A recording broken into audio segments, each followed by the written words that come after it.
But today's subject, as I said, is relationship with God, humility. So what I'd like to do first is just have a few reminders about how God's love flows into your soul. So you remember how God's love flows? So here's God. All right. Here's your soul. Your little soul's getting round now. It's not the oblong shape anymore. The soul. That's me. That's my true self. All right. So how does God's love flow into our soul again? It's through this connector that happens, isn't it? So that connector is called the Holy Spirit. Now that connector, if you're a spirit, you see that connector. That connector is like an energetic connection between God and yourself. And it's a conduit. It's not a person, it's a conduit for love. And so when that connection occurs, the divine love, God's love, can flow through to your soul. But there are three primary requisites of the divine love flowing into your soul. What are they? For what? Okay, so first thing is a longing or a desire for God's love.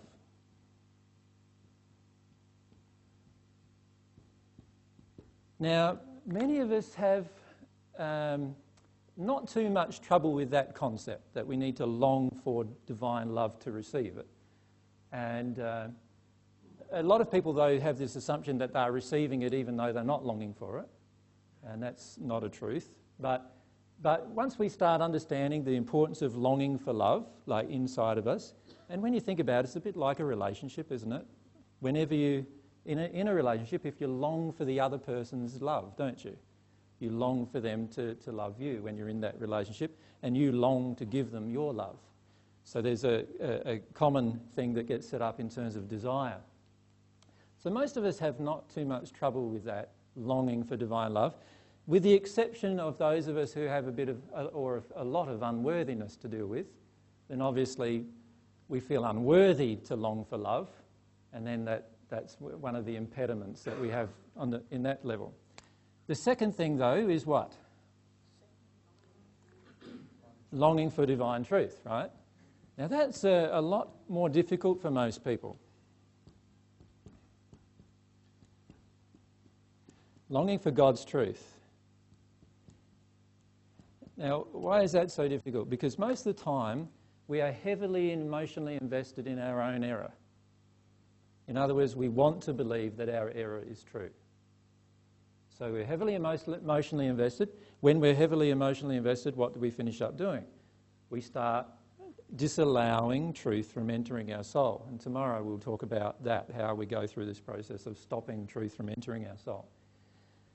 We also, whenever I've had a talk about divine truth and the qualities of divine truth, many of you have become very, very upset with the talk. And I don't know if you've noticed that, whenever we start talking about the importance of truth in your life, right across the board, what happens is many of us get really upset and angry.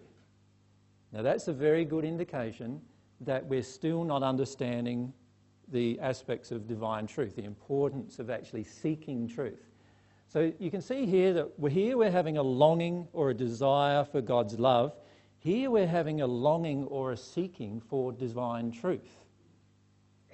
We want to know what God's truth is, no matter how much our life is going to change. Even if every single person in our life leaves our life, we will still have a longing for God's truth. Because when we have a longing for God, our longing for God finishes up taking us over in a way. And what it happens is that this desire that we have within our soul takes us over so much that it's the most important thing in our life. And I'm not talking about a religious thing here. I'm talking about a personal relationship with God.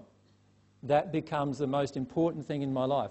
And I am perfectly okay with losing every friend, every family member, my job, my home, everything, just for that relationship. That's how much desire we need to have for truth. Now, the truth is that oftentimes we don't lose those things. It just depends on our law of attraction and what kind of emotions we have to work through as to what we lose. But in the end, we may have to lose those things because other people around us may judge us, criticise us, condemn us for what we do and all those kind of things. And many of you have already seen that happening in your own life, haven't you?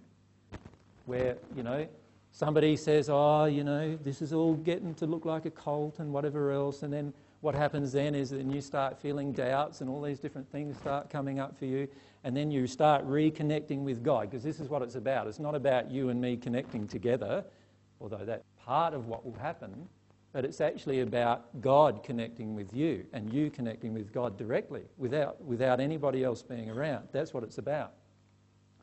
And longing for divine truth is a very essential part of that. But the third part is the part that everyone finds the most difficult, and that is humility.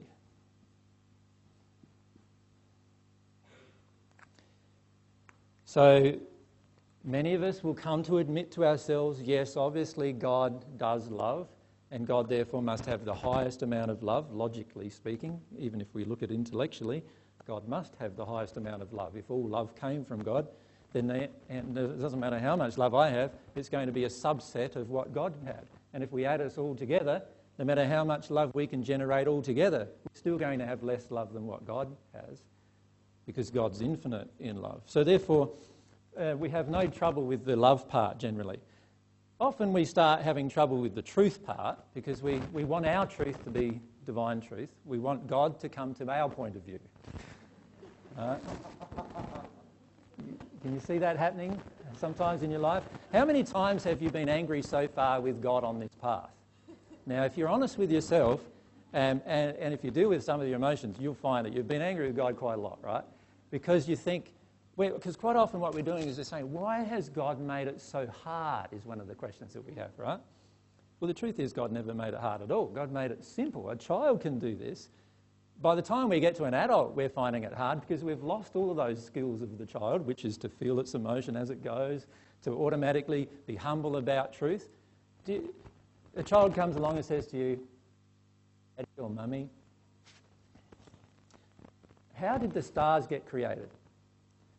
And you look up the heavens and you can say, well, there was a great big animal, dragon a long time ago, and what he did is he dropped a heap of, he had a heap of fire coming out of his mouth, and he dropped a heap of fireballs, and they became the stars.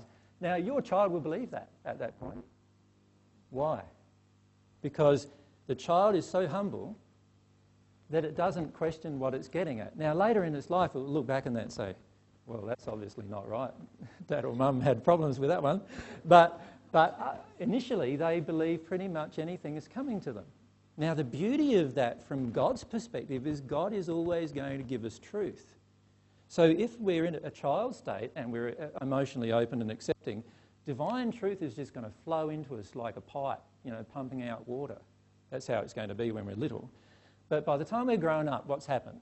We've all become jaded. We've all become like feeling very much like, you can't trust anything on this planet. You can't trust anybody's motives. You can't trust what anybody's going to do with the truth that I tell them about me, and so on, right? And we become so mistrusting that we can't accept any truth, actually. And because these emotions, all these emotions inside of us are blocking the truth from coming into my life emotionally. The way to open all that up is humility. And that's why humility is so important. Now, what have I been defining as humility to you?